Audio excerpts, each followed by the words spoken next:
Rebirth of mysterious professor episode 2। फिदा पार्थ को देख रही थी, जिसने अपना चेहरा अपने दोनों हाथों में ऐसे छुपाया हुआ था जैसे कि उसकी पूरी दुनिया ही लुट गई हो।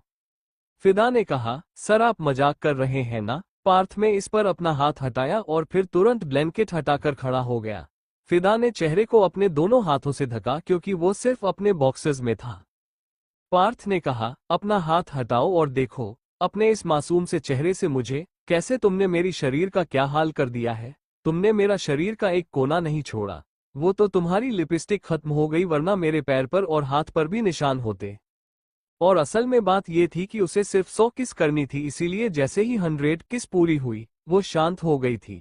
अगर नहीं होती तो वह शायद पैर और हाथ पर भी आ जाती पिछली रात। फिदा ने अपना सरना में हिलाया तो पार्थ ने कहा, होश में आ गई हो ना, इसलिए ऐसा बिहेव कर रही हो। तुम्हारी वजह से अब मैं कभी किसी लड़की के साथ नहीं रह पाऊंगा। अपनी लाइफ में शायद मैं कभी शादी भी नहीं कर पाऊंगा। शायद फैमिली प्रेशर में शादी करूं, लेकिन उसके साथ कभी अपनी लाइफ को पति पत्नी की तरह आगे नहीं बढ़ा पाऊंगा। और मुझे तो डर लग रहा है कहीं मैं तुम्हारी वजह से प्रेग्नेंट ना हो जाऊं। फिदा ने इस पर अपना चेहरा बिल्कुल पार्थ के सामने किया। उसने अपने हाथ हटा दिए और बोली, प्रेग्नेंट। वो तुरंत खड़ी हो गई, जिस पर हल्के से फिदा के पार्ट पार्थ के सामने आ गए, जिस पर पार्थ में अपना चेहरा दूसरी तरफ क्या, क्योंकि वह देखना ही नहीं चाहता था वो सब। फिदा तुरंत बेड से कूदकर उसके पास आई और बोली, क्या कहा आपने? मैं प्रेग्नेंट। उसके बाद उसने अपने सर पर हाथ रखा और नीचे आलती पालती कर बैठ गई, जो उस सिचुएशन बहुत बेकार कर रही थी। वो इस तरीके से उसे देख नहीं पा रहा था। ऐसे सिर्फ शॉट में वह आलती पालती मारकर नीचे बैठ गई थी और उसकी पूरी बॉडी पार्ट्स पार्थ के सामने आ गई थी और वह चाहकर भी अपनी नजरें फिदा से नहीं हटा पा रहा था। उसने अपने आप को बिल्कुल पलट दिया और बोला, और नहीं तो क्या, मैं तुम्हारी वजह से प्रेग्नेंट हो जाऊंगा? फिदा ने कहा, अरे लड़के थोड़ी प्रेग्नेंट होते हैं और आप तो बायोलॉजी के सर हैं, लड़कियां होती हैं प्रेग्नेंट। मैं लुट गई, बर्बाद हो गई। अगर मैं सच में प्रेग्नेंट हो गई तो मेरी जिंदगी खराब हो जाएगी। सर प्लीज कुछ कीजिए। उसके बाद वो खड़ी हुई और उसने उसका वो हाथ पकड़ा जिस पर टैटू लगा हुआ था। पार्थ ने वह हाथ देखा और कहा, मैं अपने इस टैटू से कितना प्यार करता हूं और तुमने क्या कहा?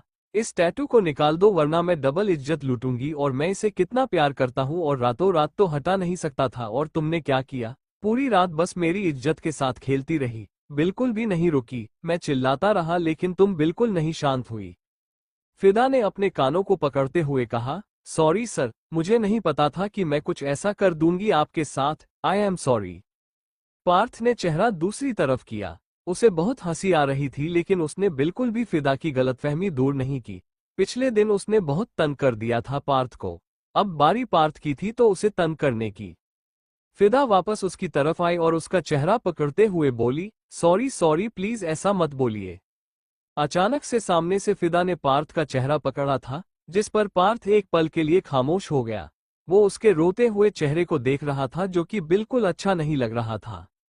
उसे तभी उससे याद आया कि उसे उससे भी और तंग करना है और उसने कहा, छोड़ो मुझे। तुमने क्या कहा? मैं टाइगर हूँ? टाइगर इंसान नहीं हूँ। तुमने क्या कहा? मैं दहाड़ता हूँ टाइगर की तरह? मतलब मैं तुम्हें पार्थ सर नहीं लगता, टाइगर सर लगता हूँ, है ना?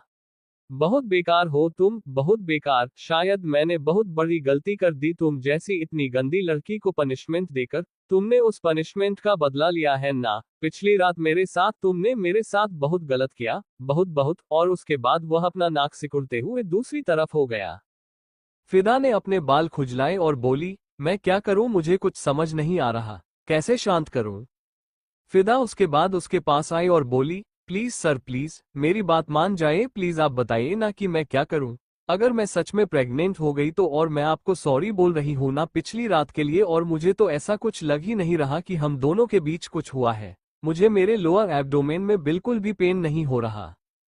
पार्थ हैरान हो गया। उसने इतनी आसानी से यह शब्द पार्थ के सामने कह कैसे दिया? पार्थ ने कहा, तुम्हें अभी भी शर्म नहीं आ रही ना?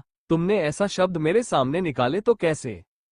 फिदा बोली, आई एम सॉरी। वो अब आप बायोलॉजी के सर हैं और हमारे बीच जब सब कुछ हो ही गया है तो क्या ही छुपाना और क्या ही बताना। उसके बाद उसने अपना सर नीचे झुका लिया। उसे बहुत शर्म भी आ रही थी और गिल्टी भी फील हो रहा था। पार्थ का तो मन कर रहा था कि जो नहीं हुआ वो अभी उसके साथ कर दे और उसे बोल दे कि सारा का सारा प्लान उसका था। लेकिन नहीं, वह भी यह नहीं कर सकता था। वो उसे सामने से आई लव यू बोले, वह भी होश और हवास में सुनना चाहता था। पार्थ ने कहा, बायोलॉजी का टीचर हूं, इसका मतलब ये थोड़ी कि लाइफ की बायोलॉजी तुम मेरे साथ एक्सपेरिमेंट करोगी। फिदा ने इस पर तुरंत कहा, सॉरी, और उसके बाद वो बहुत ज्यादा रोने लगी और बेड पर बैठकर अपने आंखों के आंसुओं को साफ करने लगी। वो रोते हुए बोली, मुझे समझ नहीं आ रहा था कि क्या करना है और क्या नहीं। उसने अपने पेट पर हाथ रखा और रोते हुए बोली, सर कुछ बताइए ना कि मैं क्या करूं। मैं प्रेग्नेंट सच में हो गई तो, और मैं नहीं चाहती कि मैं इस बच्चे को मारकर फ्यूचर में कभी मां ना बना पाऊं। जो भी मेरा फ्यूचर हस्बैंड होगा वो ये तो चाहेगा ना कि मैं मां बनूं। उसके बाद उसने पार्थ को देखा। पार्थ तो ऑफ कोर्स चाह रहा था कि फ्यूचर में उन दोनों का एक बच्चा आए, और वह कोई प्रेग्नेंट तो होने नहीं वाली थी क्योंकि उन दोनों के बीच कुछ ऐसा हुआ ही नहीं था कि वो प्रेग्नेंट हो जाए। पार्थ बस नौटंकी कर रहा था।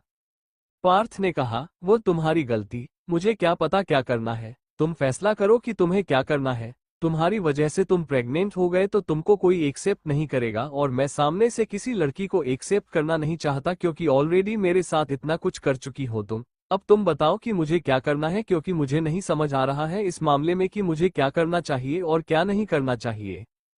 पहले जवाब फिदा के मन में यही आया कि वह दोनों साथ में शादी कर ले, लेकिन वह ये बात नहीं बोलना चाहती थी बिल्कुल भी। और शायद पार्थ यही जवाब सुनना चाहता था। वो उसका वेट कर रहा था कि तभी दोनों का फोन एक साथ बजने लगा। पार्थ ने कहा, मैं फोन देखता हूँ। मैं भी देखती हूँ। उसके बाद फिदा एक तरफ हो गई अपना फोन लेकर और पार्थ एक तरफ हो गया, तो उन्होंने फोन पिक किया। एक तरफ नक्श था, एक तरफ आराधना थी। उन दोनों ने कुछ बताया और दोनों के मुंह से निकला, क्या शादी। दोनों ने इस पर हैरानी से एक दूसरे को देखा और फिर फिदा ने कहा, पर ऐसी कैसे तेरे पेरेंट्स इतनी जल्दी तेरी शादी करने के लिए बोल सकते हैं। आराधना ने कहा, मुझे क्या पता। मैं कल घर आए तो मम्मी एकदम लड्डू लेकर आई मेरे पास और मेरे मुंह में डालते हुए बोली, तेरी शादी फिक्स हो गई है, हमें जाना है लड़कों वालों के घर शादी की बात करने के लिए। फिदा ने कहा, क्या तेरे घर पर लड़की वाले जाते हैं लड़कों के घर। आराधना ने कहा, हाँ हमारे घर लड़कियां जाती हैं लड़कों के घर। दूसरी तरफ पार्थ नक्श से बोला, तो घोड़ी चढ़ जाओ भाई, किसने बोला है कि मत चलो। उम्र हो गई है आपकी, अब पूरे के पूरे 26 साल के हो। नक्श ने कहा, हाँ सिर्फ 26 साल का, कोई 260 साल का नहीं हुआ जो शादी करूंगा। पार्थ ने कहा, आप 260 साल तक जिंदा रहोगे और आपको क्या बुढ़े होकर शादी करनी है, तो बच्चे को कैसे पैदा करोगी, या करने का बिल्कुल मन नहीं है, या फिर आप ऐसे टाइप के पसंद नहीं हो। फिदा तो काफी धीरे बोल रही थी, इसलिए उसकी बात पार्थ को नहीं सुनाई दे रही थी, लेकिन पार्थ की ऐसी अजीब बात को सुन पा रही थी और वह हैरान हो गई। दूसरी तरफ आराधना को भी किसी लड़के की आवाज सुनाई दे रही थी, लेकिन एग्जैक्ट क्या बात थी वो उसे सुनाई नहीं दे रही थी। आराधना ने पूछा, तू किसके पास है फिदा, तू तो अपने घर पर है ना। फिदा ने कहा, टीवी चल रहा है सामने। आराधना ने कहा, अरे तू अब मेरे साथ चल लड़के को देखने, देखते हैं ना कैसा है। अगर ठीक हुआ तो कर लूंगी शादी, नहीं हुआ तो कुछ करेंगे टिकडम, ताकि यह शादी टूट जाए और मेरा सपना तो अधूरा रह गया। फिदा ने कहा, कौन सा सपना। आराधना ने कहा, हम दोनों का एक ही घर में शादी करने का सपना। और कौन सा सपना। फिदा ने अपना माथा पीट लिया और थोड़ा गुस्से से बोली, यहाँ मेरी वोट लग गई है और तुझे शादी की पड़ी है। वहां दूसरी तरफ नक्श ने पार्थ से कहा, अगर इतनी जल्दी है तो अपनी उस मैडम को बोलो ना कि मुझे तुमसे शादी करनी है। प्लीज शादी कर लो, मैं उतावला हो रहा हूँ। तू कर ले शादी, तू लिया घर में बहू। पार्थ ने इस पर फिदा को देखा जो कि आराधना से बात कर रही थी, और कहा, बहुत जल्द ले आऊंगा, और क्या पता आपके साथ साथ मेरे भी फेरे हो जाए। नक्श ने कहा, तू बहुत अजीब तरीके का इंसान है, जल्दी से घर आओ, देखते हैं कौन सी लड़की आ रही है मुझे देखने। पार्थ ने कहा, व्हाट, लड़की देखने आ रही है, आपको नहीं जाना उसके घर। नक्श ने कहा, नहीं, उनके यहाँ कोई अजीब सा रिवाज है, लड़कियां जाती हैं लड़के के घर, मुझे तो बहुत अजीब लगा। पार्थ ने कहा, ठीक है आता हूँ। दूसरी तरफ फिदा ने भी कहा, ठीक है आती हूँ, 1 घंटा दे। उसके बाद वो दोनों एक दूसरे के पास आए और एक साथ बोले, मुझे कहीं जाना है। पार्थ ने इस पर कहा, सोचना जरूर और बताना जरूर कि मुझे करना क्या चाहिए।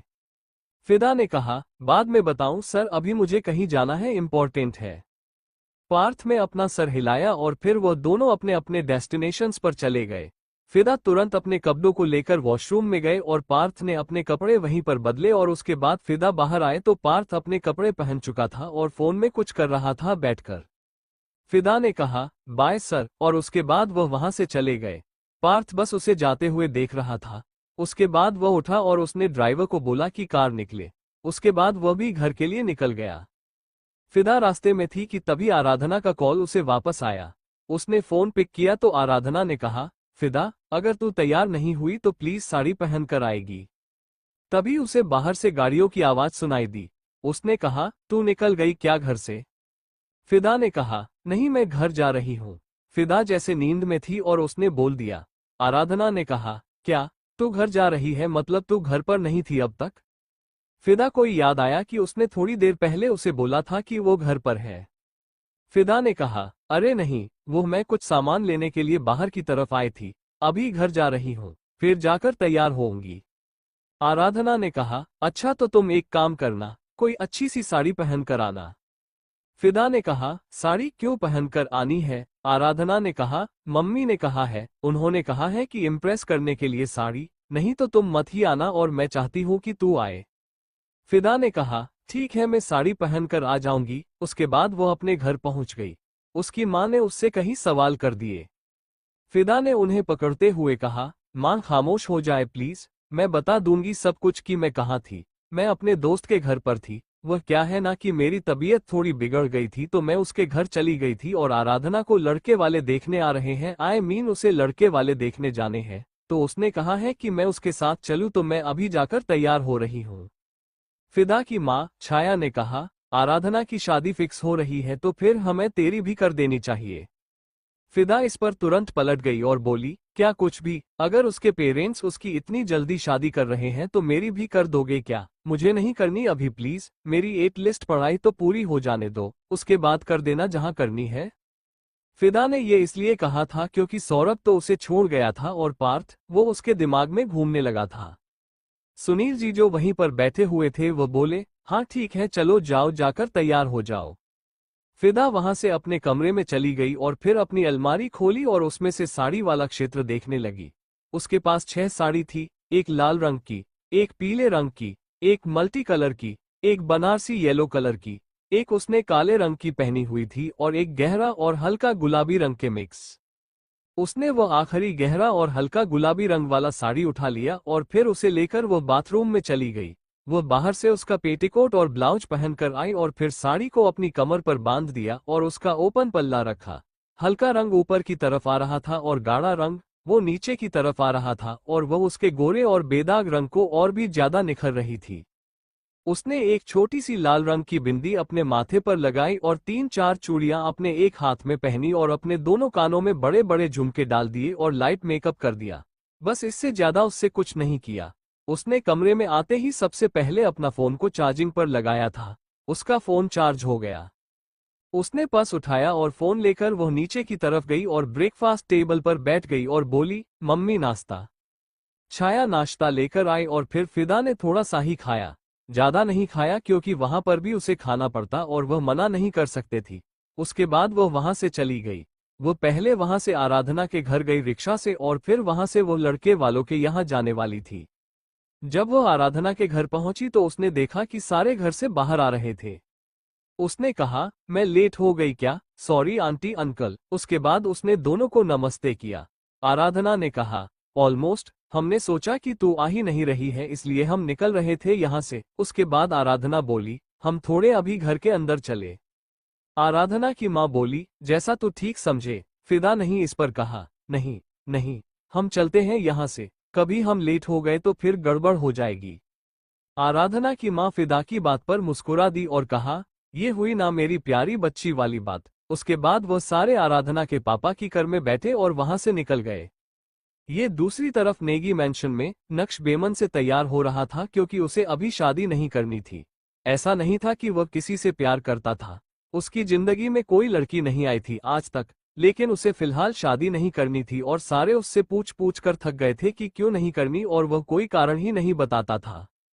इसीलिए तंग आकर रूबी जी ने बिना उससे पूछे ही एक लड़की के पेरेंट्स से बात करें और फाइनली उसके पेरेंट्स भी मान गए। उम्र में थोड़ा फासला था, लेकिन उन्होंने उस उम्र के फसले को जाने दिया। उन्होंने ये कहकर टाल दिया कि पहले के टाइम में भी उम्र फासला होता था, और अगर लड़की पढ़ना चाहती है तो हम उसे पढ़ाएंगे, अगर कुछ बनना चाहती है तो बनने देंगे, और अगर घर में बैठना चाहते तो घर में बैठी रहेगी, उसकी सारी मर्जी है। नक्श की पूरी फैमिली बहुत ज्यादा मॉडर्न थी और उन्हें कोई प्रॉब्लम नहीं थी अगर लड़की कुछ बनना चाहती है शादी के बाद और कुछ करना चाहती है। खुद रूबी भी एक एनजीओ से जुड़ी हुई थी, वह भी तो शादीशुदा थी। ऐसा तो नहीं था कि शादी के बाद उसने बच्चों में अपना सारा दिन जीवन व्यतीत कर दिया। नक्श अपनी शर्ट के बटन को बंद कर रहा था कि तभी पार्थ वहां आया और बोला, भाई जरा ये बांधना। नक्श ने उसे देखा तो उसके हाथ में टाई थी। नक्श ने कहा, तू टाई पहनकर कहाँ जा रहा है? मुझे लड़की वाले देखने आ रहे हैं, बिजनेस मीटिंग वाले नहीं जो तू टाई बांधने की बात कर रहा है। पार्थ ने कहा, लड़की वाले आपको देखने आ रहे हैं, मुझे थोड़ी देखने आ रहे हैं, मुझे तो कॉलेज जाना है ना। नक्श ने कहा, लेकिन तुझे टाई की क्या जरूरत आ गई और तुझे आज तक टाई क्यों नहीं बांधनी आई? पार्थ ने उसे देखते हुए कहा, भाई, because I am not perfect, I am imperfect, और मैं खुलकर कहता हूं कि मैं बिल्कुल परफेक्ट नहीं हूं, शायद जिंदगी में कभी परफेक्ट बन भी नहीं सकता। अभी चलो ये टाई बंद कर दो, मुझे कॉलेज जाना है।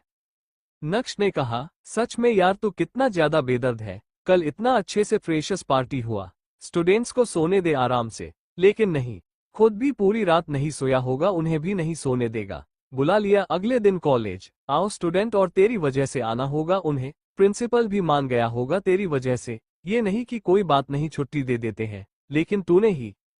पार्थ ने घूर कर नक्श को देखा और कहा, फॉर योर काइंड इन्फॉर्मेशन, आज संडे है, आज वो स्टूडेंट आएंगे कॉलेज जिन्हें खुद से पढ़ाई करनी है, और मैं कॉलेज इसलिए जा रहा हूं क्योंकि मुझे नोट्स बनाने हैं, और अगर किसी स्टूडेंट को डाउट हुआ तो मेरे पास आकर मैं डाउट क्लियर करेगा, अदरवाइज कोई स्टूडेंट मेरे पास नहीं आएगा। पढ़ने नहीं जा रहा मैं वहां पर बिकॉज आज संडे है।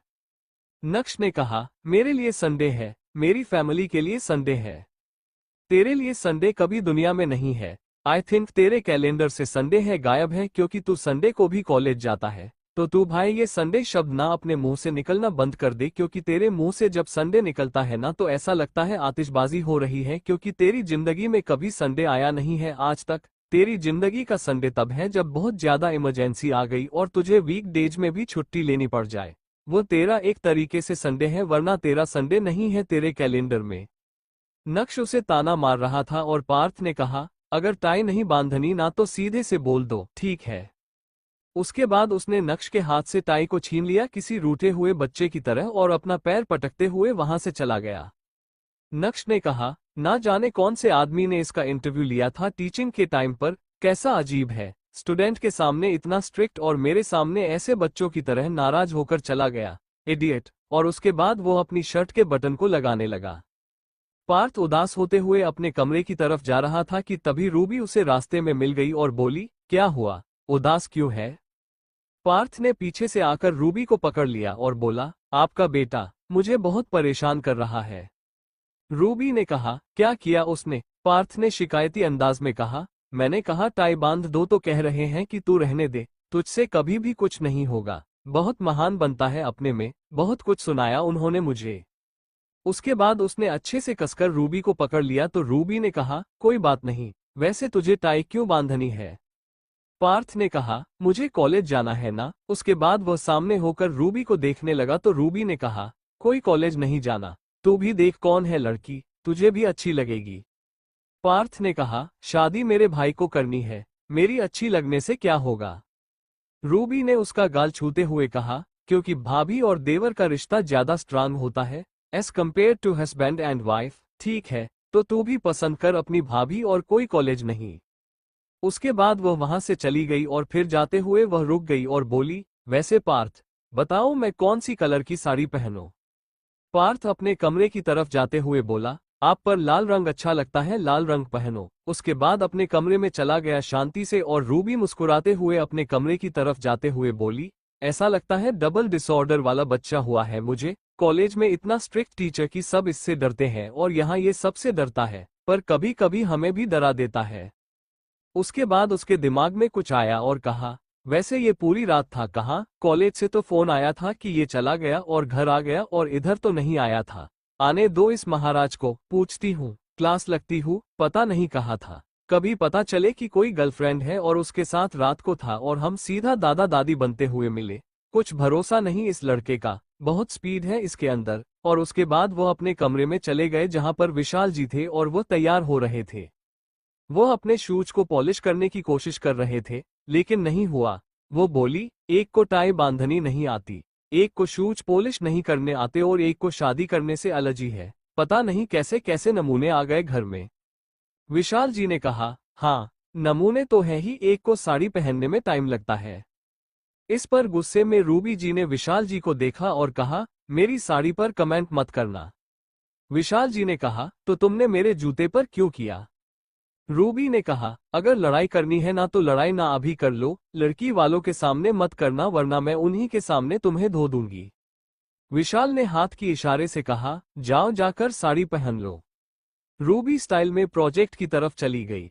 पार्थ अपने कमरे में आया और अपने हाथ पर टाई को रोल करते हुए बोला, क्या यार, मम्मी ने जाने से मना कर दिया, बोलना पड़ेगा कि नहीं आ रहा। उसके बाद उसने फोन निकाला और स्टाफ को फोन करके बता दिया कि आज वो कॉलेज नहीं आएगा, कुछ इम्पोर्टेंट काम आ गया है। तभी उसे घर के बाहर एक गाड़ी के रुकने की आवाज सुनाई दे। वो तुरंत खिड़की के पास आया और उसने देखा तो उसमें से एक आदमी बाहर निकाला था, जो उसके पापा की उम्र के था, और फिर उसमें से एक औरत बाहर आई और फिर उसमें से आराधना और फिदा बाहर आए। पार्थ फिदा को देखता रह गया, वो यहाँ क्यों आई थी? तभी उसे सुबह की बात याद आ गई। फिदा को भी किसी का कॉल आया था और उसने भी शादी शब्द कहा था। उसने खुद से कहा, तो क्या इसकी दोस्त की शादी मेरे भाई से फिक्स हुई है? पार्थ ने कहा, लगता है मेरी बात सच होगी, शायद दो दो शादियां होंगी और मेरी भी फेरे होंगे, क्या किस्मत पाई है। उसके बाद वह अपने चेहरे पर हाथ रखकर फिदा को देखने लगा, जो कि मुस्कुराते हुए अंदर की तरफ आ रही थी। उसके ऊपर वो गुलाबी रंग की साड़ी पार्थ को बहुत जच रही थी। वो उस साड़ी में बस उसे देखता ही रह गया और कब साड़ी उसकी आंखों से ओझल हो गई उसे पता भी नहीं चला, क्योंकि फिदा सबके साथ अंदर की तरफ आ गई थी। विशाल जी और रूबी जी दोनों तैयार हो गए थे और उन्होंने आराधना की मम्मी पापा यानी कि तनुजा जी और अनिल जी का स्वागत किया और फिर अंदर आने दिया। वो सारे उस घर को देखते हुए अंदर की तरफ आए। आराधना ने फिदा से कहा, कितना बड़ा घर है यार। फिदा ने कहा, और तू कह रही है कि तुझे मेरे साथ उस जगह जाना है? अच्छा है ना, यहाँ शादी कर ले, तेरे सपने भी सारे पूरे हो जाएंगे। आराधना ने कहा, अगर इस घर में दो लड़के हुए ना तो कसम से एक के साथ तू शादी कर ले। फिदा ने कहा, तेरा दिमाग खराब हो गया है क्या? आराधना ने कहा, यार मेरा मन रखने के लिए तो तू झूठ भी नहीं बोलती। फिदा ने गहरी सांस ली और कहा, ठीक है, हम दोनों की शादी एक ही जगह एक ही वक्त पर होगी, ठीक है, मेरी भी शादी होगी, वह भी इसी घर में, खुश। आराधना के चेहरे पर मुस्कुराहट आ गई। वो जानती थी कि उसने ये ऐसे ही बोला है, लेकिन ये सुनकर उसे मजा बहुत आया था। नक्श भी नीचे उतर कर आ गया था और उसने अपने हाथ जोड़कर उनका स्वागत किया। रूबी ने कहा, यह मेरा बड़ा बेटा है, नक्श बिजनेस करता है और इसी के रिश्ते की बात हमने आपकी बेटी से की थी। और फिर रूबी उन दोनों को देखने लगी। उसे नहीं पता था कि किसके रिश्ते की बात है। उन दोनों में से ज्यादा खूबसूरत फिदा लगी थी और उसने कहा, यह आपकी बेटी है ना, आराधना? फिदा अपने ऊपर पॉइंट होते देखकर बोली, नहीं नहीं, मैं फिदा हूँ, फिदा शर्मा।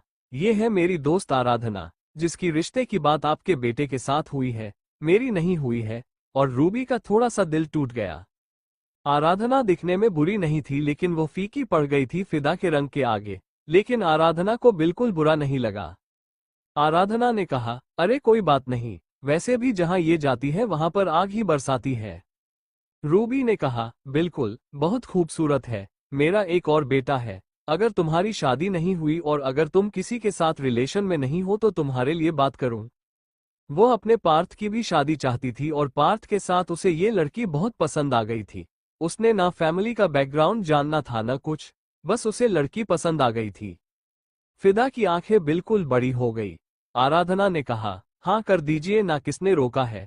वैसे भी मैं तो चाहती हूँ कि मेरी फ्रेंड की शादी भी वही हो जहाँ मेरी हो, और मैं तो भगवान से यही कह रही थी कि आपका एक और बेटा हो जिसके साथ मेरी दोस्त सेट हो जाए, आई मीन उसकी शादी हो जाए। तनुजा ने आराधना को शांत रहने के लिए कहा, क्योंकि आराधना कभी भी कुछ भी बोल दिया करती थी। उसने अपना सर नीचे झुका लिया। रूबी ने कहा, रोक क्यों रही है, इतना तो अच्छा बोल रही है। यहाँ नक्श उन दोनों को देखकर हैरान हो गया था क्योंकि एक हफ्ते पहले उसी की कर से तो इन दोनों का एक्सीडेंट हुआ था और तभी आराधना की नजर नक्श पर गई और वो चिल्लाए, तुम।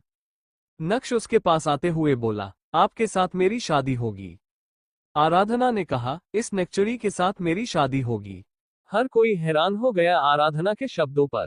तभी सीढ़ियों से उतरता हुआ पार्थ नजर आया और आराधना और फिदा की आंखें और बड़ी हो गई और फिदा तो जैसे चक्कर खाकर गिरना चाहती थी।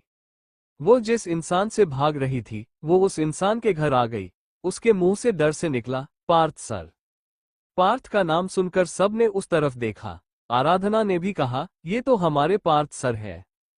नक्श ने कहा, हाँ यही तुम्हारे पार्थ सर है, तुम्हारे बायोलॉजी और मैथ्स के टीचर। रूबी का जैसे दिल टूट गया। उसने कहा, क्या याद भगवान जी, अपने बेटे के साथ इस लड़की को चुन रही थी, आपने इसे मेरे बेटे का स्टूडेंट बना लिया। इसने तो न जाने कितनी बार इसे बेटा बेटा बोल दिया होगा। बेटा बेटा बोलने वाली से शादी थोड़ी कर सकती हूँ। फिदा पागल हो गई पार्थ को देखकर और पार्थ मुस्कुराते हुए उसे ही देखते हुए नीचे आ रहा था और उसने अपने शर्ट के ऊपर के 2 बटन को खोल रखा था जिस पर उसकी हॉट एंड अट्रैक्टिव बॉडी सामने आ रही थी। फिदा सब भूल गए और तुरंत उसके पास आते हुए बोली, सॉरी सॉरी सॉरी सॉरी। बात को नहीं पता था कि वो तुरंत इस तरीके से रिएक्ट करेगी उसके सामने आ जाने से और हर कोई फिदा के इस तरीके से सॉरी बोलने पर हैरान हो गया और फिदा इसलिए रात की गई गलती की वजह से उसे सॉरी बोल रही थी। रूबी उसके पास आई और बोली, क्या हुआ बेटा, तुमने कोई गलती की क्या? फिदा को डर लग रहा था। उसे लगा कि शायद पार्थ ने सब बता दिया होगा क्योंकि जिस तरीके से वह रिएक्ट कर रहा था उसे डर लग रहा था कि कहीं वह घर पर ही ना कह दे कि उसके किसी स्टूडेंट ने उसकी इज्जत लूट ली। फिदा ने अपना सर हमें हिलाया तो पार्थ की आंखें बड़ी हो गई और उसने तुरंत फिदा की कलाई पकड़ी और कहा, मैं अभी आता हूँ। उसके बाद वो उसे ले तुरंत अपने कमरे की तरफ जाने लगा और रूबी उसे हराने से देखने लगी। उसे अजीब लग रहा था, आराधना को भी अजीब लग रहा था। उसे पता था कि पिछले दिन नशे की हालत में उसने आई लव यू बोल दिया था पार्थ को। उसने कहा, क्या पार्थ सर ने इस बात को सीरियसली ले लिया? यहाँ पार्थ उसे जल्दी से अपने कमरे में लेकर आया और बोला, क्या सॉरी सॉरी बोल रही थी? क्या तुम नीचे जाकर यह बोलना चाहती हो कि हम दोनों के बीच कुछ हुआ है पिछली रात? फिदा तुरंत उसके पास आई और उसके होठों पर हाथ रखते हुए बोली, क्या बोल रहे हैं? सबको सुनाई दे जाएगा। इस बीच उन दोनों के बीच काफी करीबी आ गई थी क्योंकि वह उसकी बेहद करीब आकर खड़ी हो गई थी और उसकी आंखों में देखने लगी। पार्थ भी उसकी आंखों में देखने लगा। पार्थ ने फिदा का हाथ अपने होठों से हटाया और उसके चेहरे को देखने लगा और हल्का सा झुक गया। इस पर फिदा ने अपनी आंखों को बंद किया और पार्थ की नजर उसके उन होठों पर गई जिस पर लिपस्टिक लगी हुई थी।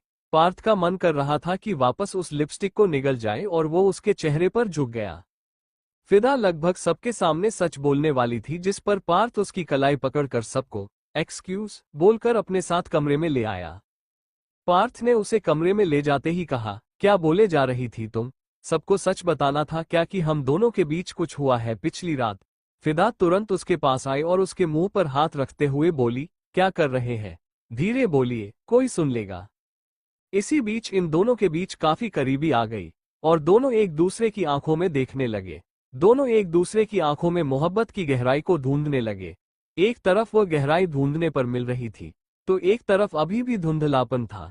पार्थ ने अपने मुंह से फिदा का हाथ हटा दिया और फिर वह उसकी चेहरे को देखने लगा। फिदा भी उसके चेहरे को देखने लगी। पार्थ का हाथ उसके कमर के पास आ गया और हल्का सा अपनी तरफ खींच लिया। फिदा के हाथ अपने आप उसके कंधे पर आ गए।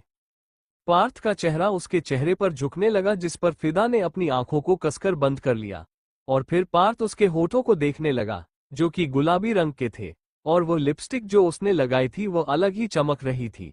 पार्थ का मन कर रहा था कि वो उस लिपस्टिक को बस खा जाए, इसीलिए वो उसके ऊपर टूट पड़ा और उसके होठों पर अपने होंठ रख दिए और उसे शिद्दत से किस करने लगा और उसकी कमर पर अपनी पकड़ मजबूत करते हुए उसे सहलाने लगा। फिदा के हाथ उसकी कंधे पर थे और वो उसे सहलाए जा रही थी। दोनों भूल गए कि दोनों प्रोफेसर और स्टूडेंट हैं।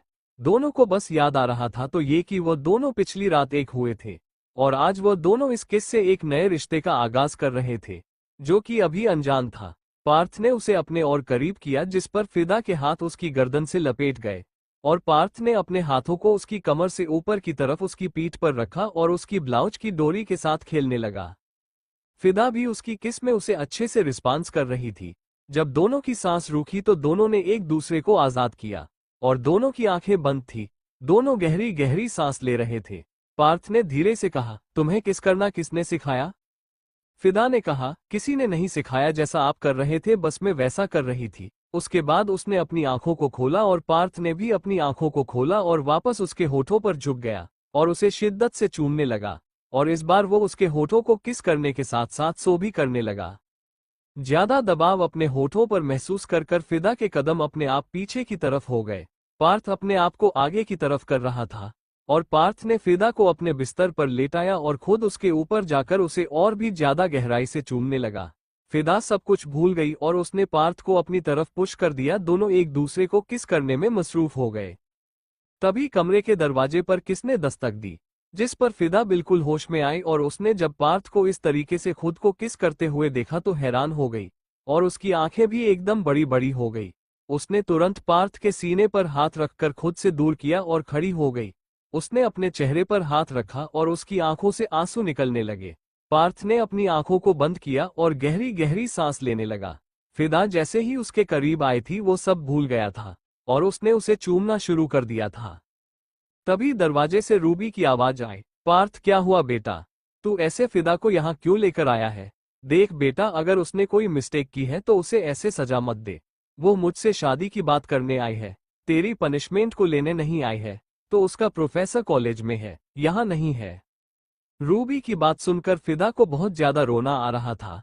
वो वही बेड पर बैठ गई और अपने चेहरे को हाथों में लेकर सुबह करने लगी और रोने लगी। पार्थ ने अपनी माँ से कहा, मैं उसे डांट नहीं रहा हूँ, प्लीज आप जाइए, मैं थोड़ी देर में आ जाऊंगा। रूबी ने कहा, मुझे पता है कि तू डांट रहा है, मुझे अंदर से उसके रोने की आवाज सुनाई दे रही है। खोल इसे, तुझे कोई भी कहीं नहीं रुकता। बाहर भी तुझे अगर तेरा कोई स्टूडेंट मिल जाता है तो तू उससे बातों लग जाता है, तेरी यही आदत है, खोल इसे। पार्थ ने कहा, मैंने कहा ना कि मैं उसे ले आऊंगा, प्लीज जाइए, मैं दरवाजा नहीं खोलने वाला। ना चाहते हुए भी रूबी को वहां से जाना पड़ा। पार्थ फिदा के पास आया और अपने घुटने पर बैठकर बोला, सॉरी। फिदा ने अपने चेहरे से अपना हाथ हटाया और अपने कानों पर रखते हुए कहा, सॉरी सर, मेरी गलती है, आपको गुस्सा आया, सॉरी। और उसकी आंखों से आंसू लगातार बह रहे थे। पार्थ उसके ऐसे सॉरी सॉरी बोलने पर इरिटेट हो गया था। उसने कहा, तुम क्या सॉरी बोलने की मशीन हो? हमेशा सॉरी बोलती रहती हो और यह आंसू की टंकी लेकर घूमती हो क्या? जब देखो बस रोती रहती हो और सॉरी बोलती रहती हो और कोई काम नहीं है क्या तुम्हारे पास? थोड़ा ध्यान पढ़ाई पर लगा लो, बाकी चीजों पर लगा लो, तो ये दोनों चीज कम हो जाएगी। लेकिन नहीं, सारा का सारा जीवन जैसे तुमने सॉरी में और रोने में लगा दिया है। चुप हो जाओ एकदम।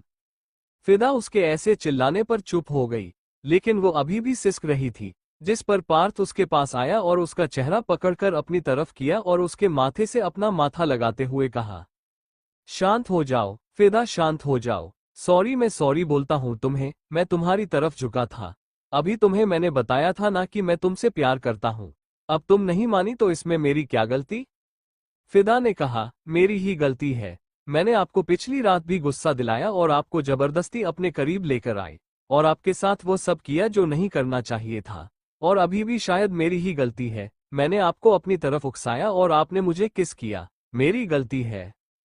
उसके बाद फिदा और भी ज्यादा रोने लगी, तो पार्थ ने उसे कसकर पकड़ा और उसे अपनी गोद में बिठा लिया और उसका सर अपने सीने से लगाया। तो फिदा ने अपना हाथ उसके शर्ट पर रखा और उसे कसकर पड़ते हुए बोली, सॉरी सर, सॉरी, प्लीज मेरे पेरेंट्स को मत बताना कि मैंने ऐसा किया। अगर दुनिया को पता चलेगा तो सब यही बोलेंगे कि मैं मार्क्स के लिए या फिर कॉलेज में जॉब करने के लिए एक मेल टीचर को अपनी बॉडी से अट्रैक्ट करने की कोशिश की है। मैंने ऐसा कुछ नहीं किया। मुझे नहीं पता चला कि मैंने ड्रिंक कैसे किया। मुझे प्लीज माफ कर दीजिए और प्लीज बताइए ना कि अगर मैं सच में प्रेग्नेंट हो गई तो क्या करना है। बोलते हुए फिदा अभी भी सिसक कर रही थी। पार्थ ने उसे कसकर अपनी बाहों में पड़ा हुआ था। पार्थ को लग रहा था कि उसने कुछ ज्यादा ही बोल दिया था सुबह, इसीलिए उसने उसे सच बताना जरूरी समझा। उसने उसकी कमर को सहलाते हुए कहा, अगर मैं तुम्हें कुछ बोलूंगा तो नाराज तो नहीं हो जाओगी और मुझसे दूर तो नहीं जाओगी? फिदा ने अपना सरनामे हिलाया और कहा, नहीं होंगी आपसे नाराज, क्योंकि गलती तो मेरी है। पार्थ ने उसका चेहरा अपनी तरफ किया और उसके माथे को प्यार से चूमते हुए बोला, मैंने बोला ना आई लव यू। फिदा उसे हारने से देखने लगी और बोली, आपने तो यह मुझे कल भी कहा था। पार्थ ने उसके चेहरे को अच्छे से पकड़ा और बोला, लेकिन तुमने ना कहा था इसलिए मैंने ये सब किया। सॉरी, कल रात हमारे बीच ज्यादा कुछ नहीं हुआ। हाँ, वो जो मैंने किसके निशान दिखाए थे वह एकदम असली है और अभी भी है मेरी बॉडी पर। मैंने सिर्फ चेहरे से हटाया है, अगर चाहो तो अभी दिखा सकता हूँ। वो तुमने खुद से बनाए हैं, मैंने नहीं बनाए। पर तुमने जिद की थी कि तुम्हें मुझे किस करना है, मैंने करने दिया, क्योंकि मैं तो तुम्हारा होना चाहता हूँ, लेकिन इंटिमेज नहीं हुई हम दोनों के बीच में। फिदा इस पर हैरानी से उसे देखने लगी और बोली, लेकिन सुबह तो आपने। पार्थ ने उसके होठों पर अपना हाथ रखा और कहा, झूठ बोला था, मैं मजाक कर रहा था तुम्हारे साथ।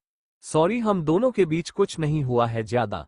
हम दोनों के बीच अगर हुआ है तो हम दोनों का पहली किस हुई है, उसके अलावा बस तुमने मुझे किस किया है और मेरी बॉडी को किस किया है, और साथ के साथ तुमने मेरे टैटू को बहुत मारा है, मेरे प्यारे शेर को तुमने बहुत मारा है। फिदा को समझ में नहीं आया तो पार्थ ने उसे बेड पर बिठाया और कहा, देखना है मेरा शेर। फिदा ने हाँ में अपना सर हिला दिया तो पार्थ फिदा के सामने ही शर्ट निकलने लगा तो फिदा ने अपना चेहरा दूसरी तरफ करते हुए कहा, क्या कर रहे हैं आप सर? पार्थ ने कहा, तुम्हें अपना शेर दिखा रहा हूँ। उसके बाद उसने अपनी शर्ट को उतार दिया और उसके बाद उसके पास आया और बोला, देखो। उसके बाद उसने अपना राइट हैंड आगे की तरफ कर दिया। फिदा ने अपना चेहरा उसकी तरफ करके देखा तो उसके ऊपर अच्छा सा टैटू था। उसे याद आया कि उसने सुबह भी यह टैटू देखा था और उसने उसकी तारीफ की थी। फिदा ने कहा, ये तो अच्छा है, इसे क्यों मारूंगी मैं? पार्थ ने उसका चेहरा पढ़ते हुए कहा, तुमने कहा था अगर मैं इस टैटू को अपनी बॉडी से नहीं हटाया तो तुम मेरा जीना हराम कर दोगी। तुमने कहा था या तो मैं इस टैटू को हटाऊं या तो मैं तुम्हें प्यार करूं, और इस टैटू को मैं हटा नहीं सकता था क्योंकि मैं बहुत प्यार करता हूं अपने स्टेटस से। ये टैटू मेरी पर्सनैलिटी को डिफाइन करता है और तुमने मुझे ये चीज मांगने की कोशिश की, मैं वह दे नहीं सकता था। तुमने कहा कि इसके बदले फिर मैं तुम्हें प्यार दूं तो मैं तुम्हें थोड़ा सा प्यार दिया था और सच में ज्यादा कुछ नहीं हुआ। तभी तुम्हें तुम्हारी बॉडी पर ज्यादा पेन भी नहीं हुआ। Sorry again. फिदा ने कहा, पर मेरे कपड़े? पार्थ में गहरी सांस ली और कहा, मेड ने बदले थे, मैंने नहीं बदले थे, और मैं तब तक नहीं बदलूंगा जब तक तुम सच में मुझसे प्यार करने नहीं लग जाती। तुम मेरे कपड़े बदल सकती हो क्योंकि मैं तुमसे प्यार करता हूँ, मैं नहीं बदल सकता क्योंकि तुम मुझसे प्यार नहीं करती, और ना ही मेरे पास राइट है तुम्हें उसी तरीके से देखने का। प्यार करने के बाद भी जब तुम बोलोगी ना कि हाँ आओ और मुझे देखो तब देखूंगा, वरना नहीं देखूंगा। पार्थ ने बहुत ही सहज तरीके से अपना पूरा का पूरा प्यार फिदा के सामने प्रस्तुत कर दिया था और उसने अपने हर एक शब्द में यह एहसास दिला दिया था फिदा को कि वो सच में प्यार करता है और सुबह उसने गलत किया था और उसकी भी उसने तुरंत माफी मांग ली। फिदा बस उसके शब्दों को सुन रही थी। उसे गुस्सा भी आया था पार्थ पर कि उसने उसे इतना ज्यादा सुनाया था। फिदा ने कहा, मतलब मैं प्रेग्नेंट? पार्थ में कहा, जब कुछ हुआ ही नहीं तो प्रेग्नेंट कैसे हो जाओगे? होना है क्या? बताओ, अभी हो जाते हैं शुरू, दोनों बिस्तर पर, बोलो।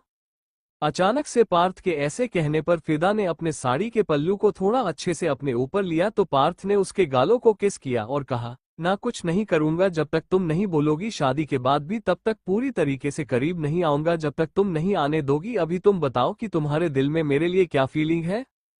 फिदा ने सवाल किया, आपको मुझसे प्यार कब हुआ? पार्थ ने कहा, हमारी फर्स्ट मीटिंग, जानती हो। फिदा ने अपना सर हाँ में हिलाया। पार्थ ने उसकी फोटो को हल्के से वाइट किया और फिर कहा, उसी दिन, उस वक्त, उसी लम्हे, उसी पल। पार्थ नेगी को फिदा शर्मा से लव, इश्क, मोहब्बत, प्रेम, प्यार, एहसास, जुनून, शिद्दत, प्यार को जितने भी शब्द डिफाइन करते हो ना, वो सब तुम्हारे साथ हो गए मुझे। फिदा ने फिर कहा, लेकिन हम दोनों एक दूसरे की बाहों में सो रहे थे और मेरे पास मेरे वो वाले कपड़े भी नहीं थे, आपने मुझे देखा था क्या वैसे? पार्थ ने कहा, नहीं मैंने नहीं देखा था, मेड ने आकर तुम्हारी साड़ी निकली थी और मेरी शर्ट तुम्हें पहनाई थी। मैंने खुद उसे वो शर्ट दी थी क्योंकि वह थोड़ी बड़ी थी, मैंने वो सोच समझकर मेड को दी थी ताकि वह तुम्हें पहना दे और मेरे सामने तुम्हारे खूबसूरत अंग ना आए, क्योंकि मैं देखना नहीं चाहता था। इन्हें प्यार करता हूँ लेकिन इज्जत भी करता हूँ। तुम्हारे साथ खेल खेला मैंने, पर इतना बुरा नहीं हूं कि उसे खेल को जिंदगी भर खेलते रहो। इसीलिए बता दिया सच, अभी तुम्हारा फैसला है कि तुम्हें क्या करना है, क्योंकि नीचे तो तुम्हारी दोस्त की शादी फिक्स हो ही जाएगी मेरे भाई के साथ। अब बताओ, अपनी दोस्त की इच्छा पूरी करोगी? एक ही घर में एक ही वक्त पर शादी करना चाहती हो कि एक ही वक्त पर दो मंडप लग जाए, दो शादियां हो जाए? बोलो। मुझे कुछ नहीं चाहिए, तुम्हारी फैमिली से कोई दहेज नहीं चाहिए, और भूलो मत मैं एक प्रोफेसर हूँ और मुझे सच्चाई और अच्छाई चाहिए। दहेज जैसी कुप्रथा से मैं कोसों दूर हूँ। पार्थ की सच्चाई और अच्छाई तो फिदा को पहले दिन ही पता चल गई थी कि किस तरीके का वह इंसान है, लेकिन आज उसका प्यार भी उसे उसकी आंखों में दिख रहा था। फिदा खड़ी हुई और पार्थ जो उसके ऊपर झुका हुआ था वह भी स्ट्रेट खड़ा हो गया और फिर उसने अपनी शर्ट को उठाना चाहा जो जमीन पर गिर गई थी। तभी फिदा आगे आई और उसने पार्थ का चेहरा अपनी तरफ किया और बोली, मैं आपको पार्थ सर की जगह कुछ और बुलाऊं, कॉलेज में नहीं बुलाऊंगी पक्का। पार्थ ने पूछा, क्या बुलाना है? फिदा उसके चेहरे के पास आई और उसके गालों को किस करते हुए बोली, टाइगर सर। पार्थ उसे हैरानी से देखने लगा और फिर आगे बढ़कर उसने कस के फिदा को अपनी बाहों में भर लिया। उसे नहीं पता था कि सिर्फ एक बार में वह मान जाएगी, लेकिन जो उसके बाद उसने कहा उसे सुनकर उसने उसे तुरंत अपनी बाहों से आजाद कर दिया और हैरानी से उसे देखने लगा। फिदा उसके गले लग गई और जो उसने कहा वो सुनकर पार्थ थोड़ा हैरान हो गया और उसने फिदा को अपने आप से दूर किया। फिदा उसे देखे जा रही थी और पार्थ ने कहा, ऐसे क्यों शादी करनी है? फिर ऐसे नहीं करनी मुझे शादी। फिदा ने कहा, प्लीज। पार्थ ने कहा, ना। उसके बाद वो जाने लगे तो फिदा ने उसका हाथ पकड़ लिया और बोली, प्लीज सर। पार्थ ने कहा, नहीं। फिदा उसके पास आई और बोली, प्यार करते हैं ना आप मुझसे, तो मान जाइए। पार्थ ने कहा, हाँ तो ये प्यार मेरी तरफ से तुम्हारी तरफ से कहाँ है? मतलब तुम अपना गिल्ट खत्म करने के लिए मुझसे शादी करना चाहती हो? ये कौन सी शादी हुई? मुझे नहीं करनी है ऐसी कोई शादी। उसके बाद उसने दरवाजा खोला और बाहर की तरफ जाने लगा। फिदा थोड़ी देर पहले उसके कान में कहा था कि वो उससे शादी करेगी, लेकिन सिर्फ और सिर्फ अपने गिल्ट को खत्म करने के लिए। उसे ऐसा अभी भी लग रहा था कि उसने पक्का पार्थ के साथ कुछ किया है और उसे साथ में सौरभ को भी अपने दिमाग से निकला था और उसके हिसाब से शादी से बेस्ट आइडिया और कुछ नहीं था। और अगर पार्थ सच में उससे प्यार करता है तो पार्थ को वह भी मिल जाएगी और उसका गिल्ट भी हमेशा हमेशा के लिए खत्म हो जाएगा कि उसने उसके साथ कुछ गलत नहीं किया। फिदा बेड पर बैठ गई। उसने कहा, मैंने शराब क्यों पी, मुझे समझ में नहीं आ रहा। उसके बाद वह भी नीचे की तरफ गई। उसने देखा पार्थ अपनी माँ के पास जाकर खड़ा हो गया था। फिदा भी नीचे आ गई। आराधना के सर पर रूबी ने टीका लगाया और फिर हल्के से फूल उसके सर पर गिरे। रिश्ता पूरा पक्का हो गया था। जो लड़ाई थोड़ी देर पहले नक्श और आराधना शुरू करी थी वो खत्म हो गई थी, क्योंकि नक्श ने अपनी गलती के लिए सॉरी बोल दिया था और आराधना ने कहा था कि ठीक है। फिदा आराधना के पास आए तो आराधना ने कहा, क्या हुआ पार्थ सर ने ऊपर, क्या तुझे किसी चीज को लेकर या कल की प्रपोजल को लेकर? फिदा हैरान हो गई और बोली, कौन सा प्रपोज? आराधना ने कहा, क्यों सर ने तुझे नहीं बताया? तूने नशे में कल पूरा कॉलेज के सामने उन्हें प्रपोज कर दिया था। आराधना ने यह बात धीरे से कही थी और फिदा की आंखें बड़ी हो गई। उसने पार्थ को देखा जो कि नक्श के कान में कुछ कह रहा था। फिदा ने कहा, ऐसा तो उन्होंने मुझे कुछ भी नहीं बताया। आराधना ने कहा, तो क्यों लेकर गए थे वो तुझे अपने साथ, वह भी इतनी देर तक? फिदा ने कहा, वो मैं उन्हें सॉरी बोल रही थी। आराधना ने कहा, किस बात की सॉरी? फिदा ने कहा, वह। उसके बाद वो कुछ पल खामोश रही और फिर बोली, है कोई बात, वह तू नहीं आई थी ना जिस दिन और मुझे क्लास से बाहर निकाला था, तो मैंने बदतमीजी बहुत की थी सर के साथ, इसलिए। और उसके बाद सर ने मुझे सॉरी बोलने का मौका ही नहीं दिया एक बार भी, तो आज मैंने सॉरी बोल दिया उन्हें फाइनल, और वह मान भी गए। उसके बाद उसने अपना फोन निकाला और पार्थ का नंबर उसमें सर्च करने लगी। फिदा ने उसका number Parth sir biology plus maths इसके नाम से सेव किया हुआ था। उसने व्हाट्सएप पर यह नंबर ओपन किया और मैसेज किया, सर आपने मुझे बताया नहीं कि मैंने आपको प्रपोज किया था। जब पार्थ को मैसेज आया था उसने अपने फोन को सर्च किया इस उम्मीद में कि शायद कोई स्टूडेंट का मैसेज होगा या फिर किसी स्टाफ का मैसेज होगा कॉलेज से, लेकिन जब उसने देखा कि सामने खड़ी फिदा नहीं उसे मैसेज किया है तो उसने उसे इग्नोर किया और नक्श के साथ बातें करने में लगा रहा। फिदा ने देखा कि वो इग्नोर कर रहा है, इसलिए उसने का इमोजी से सेंड कर दिया, लेकिन पार्थ ने अभी भी नहीं देखा तो वो कंटिन्यूअस उसे का इमोजी भेजती रही जब तक कि पार्थ नोटिफिकेशन की साउंड से इरिटेट नहीं हो गया। साथ बैठा नक्श इरिटेट हो गया और वो बोला, देख लेना कोई मैसेज कर रहा है, कब से तुझे शायद जरूरत है उसे तेरी। तब पार्थ ने कहा, देख लेता हूं। पार्थ ने मैसेज देखा तो बहुत सारे मैसेज आ गए थे और उसमें भेजा हुआ था। पार्थ ने ऊपर किया मैसेज देखा और लिखकर भेज दिया, अगर बता देता तो क्या हो जाता है, तुम एक्सेप्ट कर रही थी, वह तो ऐसे भी तुमने नशे में किया था और वैसे भी तुम्हें गिल्ट में शादी करनी है और मुझे नहीं करनी, बेटर होगा अलग अलग रास्ते हो जाते हैं। फिदा ने वापस मैसेज किया, सर ऐसा नहीं है, प्लीज मेरी बात समझिए, मैं सच में गिल्ट में हूं। अगर फ्यूचर में प्यार हो गया तो मैं आपको बताऊंगी ना। तभी रूबी ने फिदा से कहा, बेटा तुमने मुझे बताया नहीं। फिदा ने फोन को बंद किया और रूबी को देखते हुए बोली, क्या नहीं बताया मैंने आपको aunty ji, I mean madam. Ruby ने कहा, आंटी जी बोलो फिलहाल, और बोले, तुम किसी के साथ रिलेशन में हो या तुम किसी से प्यार करती हो क्या? फिदा का चेहरा इस पर बिल्कुल काला पड़ गया। वह क्या सच में अपने बेटे के साथ उसकी शादी करना चाहती थी? और आराधना ने कहा, हाँ इसकी जिंदगी में कोई नहीं है, कोई नहीं है। और वैसे भी अभी तो हमने कॉलेज में एडमिशन लिया है, इतनी जल्दी कौन आता हम दोनों की जिंदगी में? कोई नहीं आया, आज तक नहीं आया। फिदा ने इस पर हल्के से आराधना के कंधे पर मारा तो रूबी ने कहा, अगर तुम्हें बुरा ना लगे तो बात करके देखो, एक बार शादी अगर तुम बाद में भी करोगे तो चलेगा मुझे, पर एक बार बात करके देखो तुम्हारी फैमिली से। रूबी जैसे बेसब्र हो गई थी फिदा को अपनी बहू बनने के लिए। पार्थ ने कहा, क्यों करनी है आपको बात? रूबी ने कहा, तू तो सामने से कभी शादी करेगा नहीं, मैं ही तेरी कराऊंगी अब शादी, जैसे मैंने नक्श की तय कर दी, तेरी भी मैं ही करूंगी। तुम दोनों की जिंदगी में शायद अरेंज मैरिज अच्छी लिखी है। उसके बाद वो फिदा से बोले, बताओ ना बेटा।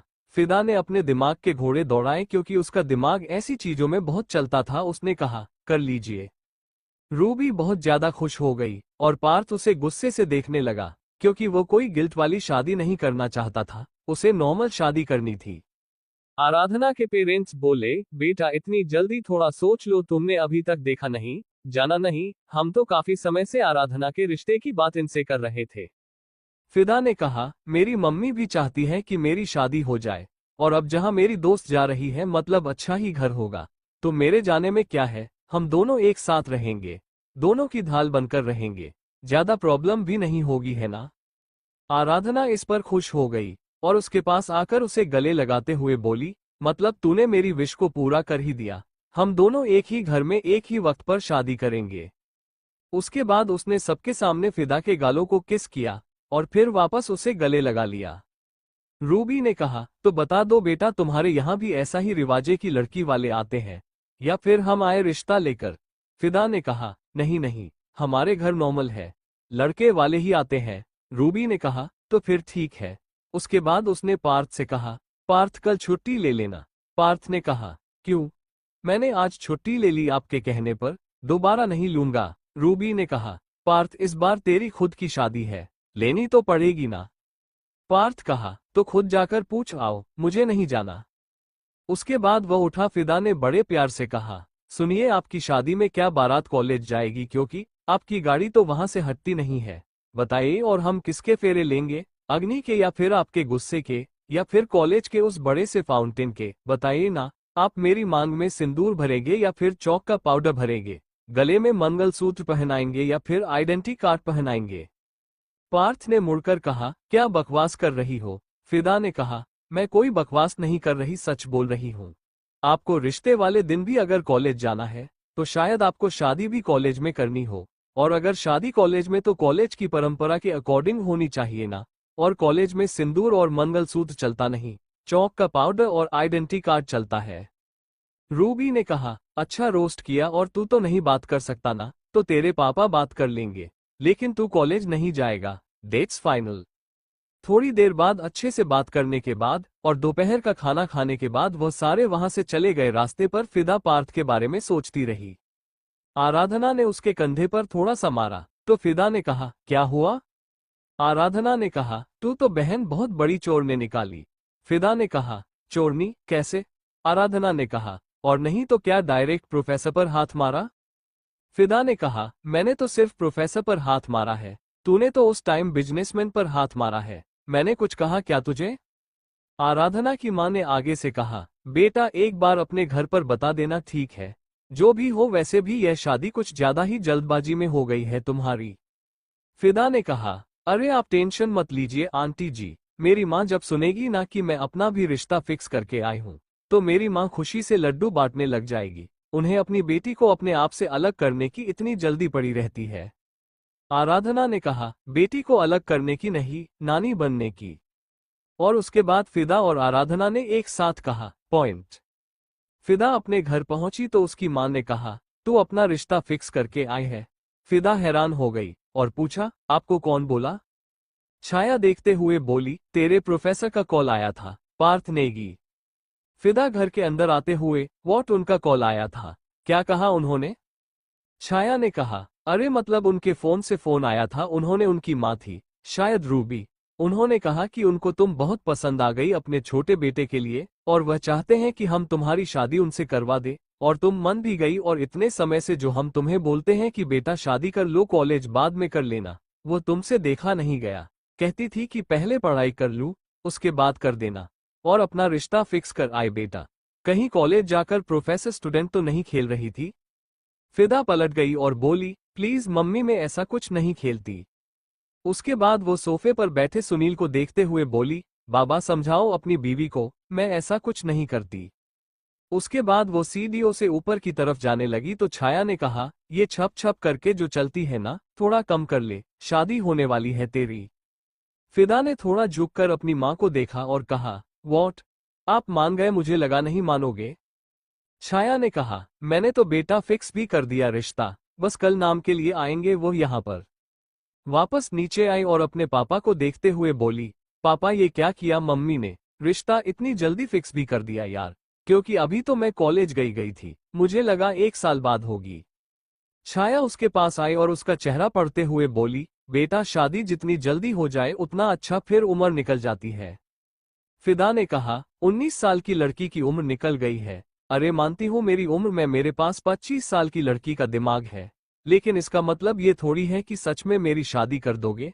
मैं नहीं करने वाली, 1 साल से पहले शादी मैं तो यूं ही बोलाई थी उन्हें, मजाक मजाक में। छाया ने कहा, पर मैं मजाक नहीं कर रही, और वो सच में आएंगे देखने के लिए।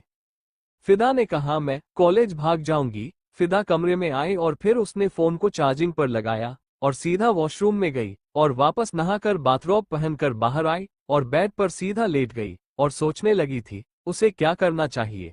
क्या उसने सही किया फैसला लेकर? क्या उसे पार्थ के साथ इस गिल्ट में रहकर शादी कर लेनी चाहिए? तभी उसका फोन बजाने लगा, उसने देखा कि पार्थ का फोन है, उसने उठा लिया। दूसरी तरफ से पार्थ ने थोड़ा सख्ती में कहा, कल ये शादी तोड़ देना। फिदा उठ गई और बोली, क्यों सर, आप ऐसा मत करो मेरे साथ, मैं मर जाऊंगी गिल्ट में, मैंने आपके साथ इतना गलत कर दिया पिछली रात। पार्थ ने कहा, कुछ नहीं हुआ है हमारे बीच में, तो तुम्हें किस बात का गिल्ट हो रहा है? फिदा ने कहा, आपने कहा प्रोपर हमारे बीच में कुछ नहीं हुआ, लेकिन मैंने आपको किस तो किया ना, आपकी पूरी बॉडी पर। मैंने अपने होठों से किस किया। अरे वह भी एक तरीके से एक होना होता है। और प्लीज सर, आप तो मुझसे प्यार करते हैं ना, तो आपको खुश होना चाहिए कि आपको आपका प्यार मिल रहा है। पार्थ ने कहा, शट अप और शादी तोड़ देना, समझी? और उसके बाद पार्थ ने फोन काट दिया। फिदा बोली, कैसा इंसान है, पहले तो बोला कि शादी करनी है, और अब मैं जब शादी के लिए मान गई हूं तो कहता है कि शादी नहीं करनी है, डफर कहीं के। अगले दिन सुबह का वक्त, फिदा अभी तक सो रही थी और छाया उसके कमरे में आई और बोली, ये देखो महारानी को आज लड़के वाले से देखने आने वाले हैं, और यह सो रही है। अगर उन्होंने इसे ऐसे देख लिया ना, तो पक्का रिश्ता वही कैंसिल कर देंगे। उसके बाद वो फिदा के पास आए और उसके ऊपर से वो चादर हटा दी और उसे तंग करने लगी। फिदा अपने ऊपर कुछ डालने के लिए ढूंढने लगी और हाथ मारकर, और जब उसे नहीं मिला तो वो ऐसे ही लेट गई और दूसरे तकिया को अपने चेहरे पर रख लिया। छाया ने उस कंबल की तह किया और वह तकिया भी फिदा के चेहरे से हटा दिया और फिर उसका कवर निकाल दिया। शायद उसे आज बेडशीट धोनी थी। फिदा ने कहा, क्यों इरिटेट कर रही हो मम्मी? छाया ने फिदा के चेहरे से भी तकिया हटा दिया और उसका भी कवर निकालने लगी, लेकिन इसी में फिदा का सर सिरहाने से लग गया और झट आवाज आई। फिदा ने अपना सर सहलाया और हल्का सा चिल्लाते हुए उठ गई और बोली, आप इतने नए नए तरीके कहाँ से ढूंढ कर लाती हो बच्चों को उठाने के? छाया अलमारी की तरफ गई और नीचे वाले राइट से नई बेडशीट निकली और उस पूरी बेडशीट को फिदा के चेहरे पर गिराते हुए कहा, इस बेड को समेट लो और फिर तैयार हो जाओ। उन्होंने 10 बजे का टाइम दिया है, 10 बजे तक आ जाएंगे। फिदा को समझ में नहीं आया कि 10 बजे कौन आएगा, शायद वह भूल गई थी और वो बोली, कोई आ रहा है क्या? मेहमान आ रहे हैं, मामी मामा आ रहे हैं, या चाचा चाचा आ रहे हैं? कौन आ रहा है? छाया ने कहा, अरे लड़के वाले आ रहे हैं तुझे देखने के लिए, भूल मत। जैसे ही छाया ने ये कहा फिदा बिल्कुल शॉक हो गई और बोली, क्या लड़के वाले? और उसके बाद उसे याद आया कि पिछले दिन वह सामने से पार्थ के साथ अपना रिश्ता फिक्स करके आई थी और उसने अपने सर पर हाथ से मारा और बोली, क्या यार बेवकूफ वाली किस्मत पाई है मैंने। उसके बाद वह अपने बेड से उठी और सबसे पहले उसने बेडशीट को ठीक किया और फिर नहाने के लिए वॉशरूम में चली गई। वह बाहर आई और देखने लगी है वह क्या पहने। उसने एक चूड़ीदार निकाला और उसे पहन लिया। वो ऑरेंज और पिंक कलर का था और बहुत ही सुंदर था। उसने उसे पहन लिया और अपने बालों को हल्का सा फोल्ड कर कर एक तरफ कर दिया, लेकिन वो मशीन चल ही नहीं रही थी, बीच में रुक गई। फिर उन्होंने उसे अपने हाथ पर मारा लेकिन वो चल नहीं रही थी। फिदा को ना चाहते हुए भी बालों को समेटकर जुड़ा बनाना पड़ा, क्योंकि वह आधे फोल्ड और आधे सीधे बाल नहीं रख सकती थी। उसके बाद वो वहां से नीचे की तरफ आने लगी। छाया ने कहा, यह क्या, तूने अभी से नए कपड़े क्यों पहन लिया? फिदा ने कहा, नए कपड़े कहाँ से दिख रहा है आपको, ये कॉलेज नहीं जाना क्या मुझे पहनकर? छाया ने कहा, छुट्टी ले ले। फिदा ने कहा, क्या छुट्टी ले ले मम्मी, मेरी आज क्लास है। वह भी। और बोलते बोलते वो रुक गई क्योंकि आज उसकी पहली क्लास थी और यह बात वो नहीं बता सकती थी छाया को। तभी उसके फोन पर मैसेज आया। वो मैसेज पार्थ का था। उसने खोल कर देखा तो उसमें पार्थ ने लिखा था, आज सारी क्लासेस ले लेना और अगर आज नहीं आई तो जिंदगी में कभी मेरी क्लास को लेने के लिए मत आना। फिदा की आंखें वो मैसेज पढ़कर बड़ी हो गई और फिर उसने पार्थ को रिप्लाई किया, पर सर और आज तो आप मेरे घर आने वाले हैं ना? पार्थ ने कहा, ऑफ कोर्स मैं आने वाला हूं लेकिन तुम्हें कॉलेज आना ही पड़ेगा। और उसके बाद पार्थ एकदम से ऑफलाइन हो गया और फिदा हैरान हो गई। फिदा ने छाया से कहा, मम्मी इम्पोर्टेंट लेक्चर है, अभी मैसेज आया है, मुझे जाना पड़ेगा। उसके बाद वो कमरे में गई और तुरंत बैग लेकर नीचे आई तो छाया ने कहा, तेरी टांगे तोड़ दूंगी मैं, बेलन से घर में बैठी रह। लड़के वाले देखने आ रहे हैं और मैडम को कॉलेज जाना है, एक दिन छुट्टी कर ले। वो फंस गई थी, मम्मी की सुने या होने वाले पति की सुने। उसने पार्थ को वापस मैसेज किया, सर मैं नहीं आ पाऊंगी आज।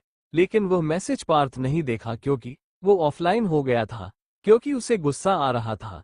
पार्थ ने ही यह जानबूझकर उसके लिए जाल बिछाया था। धीरे धीरे टाइम हो गया और पार्थ की क्लास का टाइम भी हो गया और वो अभी तक घर में थी। उसने खुद से कहा, पापा को सच बताकर कॉलेज बदल देती हूँ, थोड़ी सी डांट मिलेगी लेकिन मैं इस कॉलेज में तो रहकर नहीं पढ़ पाऊंगी बिल्कुल भी। उसके बाद वो सुनील जी से बोली, पापा कुछ बात करनी थी आपसे। सुनील जी ने कहा, हाँ बोलो। फिदा ने कहा, वो मैं कॉलेज से रिलेटेड कुछ बात करना चाहती थी। छाया ने कहा, फिर कॉलेज? फिदा ने कहा, कॉलेज से रिलेटेड बात करनी है, कॉलेज नहीं जाना है। छाया इस पर कुछ नहीं बोली और किचन में चली गई। फिदा ने कहा, पापा वो मुझे कॉलेज ना। तभी उसकी बात पूरी होती कि बेल बज पड़ी। छाया किचन से खुश होते हुए बाहर आई और बोली, लगता है लड़के वाले आ गए, वैसे भी टाइम हो ही गया है। सुनील जी ने कहा, बेटा हम बाद में बात करेंगे तुम्हारी कॉलेज के, फिलहाल तुम्हारे रिश्ते की बात कर लेते हैं। उसके बाद सुनील जी भी छाया जी के साथ बाहर की तरफ जाने लगे। सुनील जी ने छाया की कमर से उसका साड़ी का पल्लू नीचे किया जो उन्होंने कमर में बांध दिया था और छाया ने कहा, थैंक यू। और उसके बाद उसने दरवाजा खोल दिया तो बाहर रूबी जी, विशाल जी, पार्थ और नक्श तीनों थे। उन्होंने उन्हें अंदर आने को कहा। वो घर उनके घर से काफी छोटा था लेकिन उन्हें इस चीज से जरा भी आपत्ति नहीं हुई और वह अंदर आ गए। वह जाकर सोफे पर बैठे। छाया ने कहा, मैं चाय लेकर आती हूँ। रूबी जी ने कहा, नहीं, चाय तो हम अपनी होने वाली बहू की हाथ की पियेंगे, अगर उसे बनानी आती है तो, नहीं तो आप पिला दीजिए। छाया ने कहा, अरे सिर्फ चाय ही नहीं, ये कुकिंग में बहुत अच्छी है। और उसके बाद वो बोली, मैं उसे बुला कर लाती हूँ। फिदा जो उनके आने से तुरंत कमरे में वापस भाग गई थी, वह ऊपर की तरफ गई और फिदा को देखने लगी। फिदा बैठी हुई थी और उसके चेहरे से पसीना निकल रहा था जबकि कमरे में एसी चल रहा था। उसके पास आई और उसका चेहरा पढ़ते हुए बोली, क्या हुआ, ऐसे कांप क्यों रही है? फिदा ने अपना सर छाया के सीने में रख दिया और कहा, मुझे डर लग रहा है। छाया ने कहा, डरने वाली बात नहीं है, मेरी भी तो शादी हुई थी, तेरे दोस्त की भी शादी होगी, चिंता मत कर, और आज सबको तेरे हाथ की चाय पीनी है। छाया फिदा को लेकर अपने साथ नीचे आ गई और फिर उसने सबको नमस्ते किया। पार्थ ने एक नज़र फिदा को देखा, लेकिन फिदा ने बस एक झलक उसे देखा और तुरंत किचन के अंदर चली गई और सबके लिए चाय चढ़ा दी। और जब तक चाय पक रही थी तब तक उसने खाने के लिए नमकीन वगैरह एक जगह निकलकर रख दिए। 10 मिनट बाद वह एक ट्रे लेकर बाहर की तरफ आई और उसे टेबल पर रख दिया, जिस पर छाया ने कहा कि वह खुद से उनके हाथ में चाय के कप दे। फिदा ने ट्रे उठाया और एक एक करके सबके पास लेकर गई और उन्हें अपने हाथों से चाय के कप पकड़े। पहले उसने रूबी जी को दिया, फिर विशाल जी को दिया, फिर नक्श को दिया तो नक्श ने उसे हाय कहा और फिदा ने भी उसे हाय कहा। और फिर वो पार्थ की तरफ गई और उसके हाथों में चाय का कप देने लगे तो पार्थ ने उसकी कलाई पकड़ ली, जिस पर फिदा ने अपनी नजरों को उठाकर पार्थ को देखा। पार्थ ने धीरे से कहा, तुमने मेरी बात नहीं मानी और तुमने मेरा लेक्चर मिस किया, तो बताओ क्या पनिशमेंट। पार्थ ने बहुत धीरे से कहा था, लेकिन फिदा ने सुन लिया था। फिदा ने कहा, आपका लेक्चर में आपके बिना कैसे अटेंड करती, आप थोड़ी थे वहां। पार्थ ने कहा, मेरा लेक्चर चल रहा है, मेरे वहां अब्सेंस में भी, चाहे तो तुम अपनी दोस्त से पूछ सकती हो। फिदा की आंखें बड़ी हो गई और वह सोचने लगी कि उसकी अब्सेंस में उसका लेक्चर में कैसे चल रहा है। वह सोचने लगी। तभी रूबी ने कहा, फिदा बेटा बैठ जाओ। फिदा एक जगह बैठ गई। तो विशाल जी ने कहा, अरे अपने होने वाले पति के पास आकर बैठो। फिदा इस पर मुस्कुरा उठी और पार्थ के पास आकर बैठ गई। पार्थ ने अपना हाथ पीछे किया और उसकी कमर पर रख दिया, जिस पर फिदा हल्का सा कांप गई। पार्थ में हल्की से इस कुर्ती हटाई और उसकी कमर पर देखते हुए कुछ लिखने लगा अपनी उंगली से, और फिदा ने अपनी आंखों को बंद कर लिया, क्योंकि वो कुछ लिख जरूर रहा था, लेकिन वो एक अलग ही एहसास फिदा के अंदर उत्पन्न कर रहा था। और फिदा कोशिश कर रही थी कि जो पार्थ उसकी कमर पर लिख रहा है वो उसे पढ़ पाए। उसने धीरे धीरे उसे पढ़ना चाहा। पार्थ ने कहा, what he should give you. Fida को समझ में नहीं आया और उसने हैरानी से उसे देखा तो पार्थ ने आगे लिखा, पनिशमेंट, और उसके बाद उसने का चिन्ह लगा दिया। फिदा ने इस पर लाचारगी से उसे देखा। तभी छाया ने कहा, बेटा तुम प्रोफेसर हो, उसके अलावा और क्या करते हो। पार्थ ने अपना हाथ हटाया और छाया को देखते हुए बोला, नथिंग मच, बस कुछ NGOs है, मम्मी के उनमें हेल्प करता हूँ, और कभी कभी भाई जब कंपनी नहीं जाते तो मैं जाता हूँ। छाया ने कहा, मतलब मल्टी टैलेंटेड हो। रूबी ने कहा, हाँ मल्टी टैलेंटेड तो है, पर गुस्सा भी बहुत है इसके अंदर, और इसे हर काम परफेक्ट चाहिए। बिल्कुल, मैं तो तंग आ गई इसकी परफेक्शन से, और मैंने देखा है किस तरीके से आपकी बेटी ने कल इसकी वोट लगाई थी। मुझे तो यही चाहिए। अब आप बताइए कि आप हमारी बेटी कितने दिनों में दे रही है, या फिर उसी दिन इन दोनों के भी फेयर करवाना चाहते हैं जिस दिन उसकी दोस्त के हमारे बड़े बेटे के साथ है शादी। छाया को नहीं पता था कि आराधना की शादी इसी घर में हो रही है। उसने हैरानी से कहा, फिदा तूने बताया नहीं कि आराधना की शादी इसी घर में हो रही है। मुझे लगा बस तुम ऐसे ही अपने प्रोफेसर के घर पर गई थी। फिदा ने कहा, नहीं नहीं, वो आराधना की शादी सर के बड़े भाई के साथ ही हो रही है। छाया ने कहा, ये तो फिर और अच्छा है, और ज्यादा हमें पूछना भी नहीं है। जब उन्होंने हाँ कर दिया तो हम भी हाँ ही कर देंगे। रूबी ने इस पर खुश होते हुए कहा, तो रिश्ता पक्का। छाया ने कहा, जरूर। जहां विशाल जी और सुनील जी दोनों शांत बैठे हुए थे, जैसे कि उन दोनों के घर में उनकी बीवियों की चलती है, उनकी चलती ही नहीं है, और वो दोनों इशारों से ही एक दूसरे को हाय हेलो बोल चुके थे, और उन्हें समझ आ गया था कि दोनों घर पर क्या हाल है। दोनों घर में डंडा बीवी का चलता है। इशारे से विशाल जी ने सुनील जी को बताया कि अब मेरे घर में एक और तूफान आएगी जो कि उसके बेटे पर हुकूमत चलाएगी। सुनील जी इस पर मुस्कुरा उठे और बोले, इतनी भी तूफान नहीं है। तभी छाया ने फिदा से कहा, फिदा जाकर अपने प्रोफेसर को, मतलब अपने होने वाले पति को जाकर अपना कमरा दिखा दो। फिदा ने कहा, कमरा क्यों दिखाना है। पार्थ खड़ा हुआ और बोला, जरा देखूं तो कि तुम्हारा कमरा कितना ऑर्गेनाइज्ड है। रूबी ने इस पर अपना सर मार लिया। इसे ये देखना था कि कमरा कितना ऑर्गेनाइज है, और उसने इशारे से उसे कहा कि वो कमरे में जाकर उसे डांटे ना बिल्कुल भी। पार्थ ने इशारे से कहा कि वो चल रहे, और उसके बाद फिदा आगे जाकर कहीं और पार्थ उसके साथ साथ उसके कमरे में गया। उसे नहीं पता था कि वह इतनी जल्दी फिदा के कमरे में एंट्री मार लेगा, और वो फिदा के जैसे कमरे में आया, उसने कमरे का दरवाजा अंदर से बंद किया और फिदा की कलाई पकड़कर अपनी तरफ खींचा और उसकी कमर में हाथ डालते हुए कहा, तुमने आज साड़ी क्यों नहीं पहनी जबकि आज तुम्हारा रिश्ता आया है। फिदा ने कहा, कल तो पहनी थी। और प्लीज सर मुझे छोड़िए और मुझे बताइए ना कोई बड़ी पनिशमेंट तो नहीं है। पार्थ ने कहा, तुम बार बार गलती कर रही हो और तुम चाहती हो कि मैं तुम्हें पनिशमेंट भी ना दूं। फिदा ने कहा, मैं बार बार गलती करती हूँ तो आप बार बार पनिशमेंट भी देते हैं। इतनी घटिया पनिशमेंट दी थी आपने मुझे, 1 हफ्ते के लिए क्लास से बाहर। वो तो मैंने कैसे अपने असाइनमेंट को पूरा कर लिया। पार्थ ने उसके बालों को उसके कान के पीछे किया और उसके गाल को चूमते हुए बोला, दिखाओ मुझे तुम्हारे असाइनमेंट। पार्थ के इस तरीके से चूमने से फिदा कांप गई और फिदा उसे थोड़ा दूर किया और फिर हल्का सा नीचे की तरफ झुक गई क्योंकि नीचे वाली ड्रॉच पर उसका असाइनमेंट पड़े थे। पार्थ उसे अजीब से पोजीशन में देखकर अपना पूरा कंट्रोल खो दिया और उसके पास आया और उसके बिल्कुल पीछे खड़ा हो गया। और जैसे ही फिदा खड़ी हुई उसे एक अजीब सा कट अपनी बॉडी में महसूस हुआ क्योंकि पार्थ बिल्कुल उससे चिपक कर खड़ा था। वो जैसे ही खड़ी हुई पार्थ ने उसके पेट पर अपना हाथ रखा और उसे अपने करीब करते हुए कहा, प्यार करने के लिए ये पोस्चर बहुत अच्छा है। फिदा का चेहरा बिल्कुल कांप गया। वो बिल्कुल पलट गई तो पार्थ ने कहा, बताओ अच्छा है कि गंदा है। फिदा ने कहा, प्यार करना ही पाप है। और फिर वो उसके सीने पर हाथ रखकर उसे खुद से दूर करने लगी तो पार्थ ने उसके दोनों कलाइयों को पकड़कर अपने और करीब किया, जिस पर फिदा के हाथ अपने आप उसके गर्दन में आ गए और पार्थ उसे लेकर घूम गया और उसे बेड पर गिरा दिया और उसके चेहरे के करीब आते हुए बोला, मुझे गिल्ट मैरिज नहीं करनी, या तो प्यार करो या शादी तोड़ दो। फिदा जो उसके करीब आने से बिल्कुल सिसक उठी थी, अचानक से पार्थ के शब्द सुनकर हैरान हो गई। Thank you for listening. मुझे उम्मीद है आपको ये स्टोरी पसंद आई होगी। अगर आपको पसंद आए है तो प्लीज लाइक और कमेंट करना ना भूलें और मोर स्टोरीज के लिए सब्सक्राइब करें। मिलते हैं नेक्स्ट वीडियो में।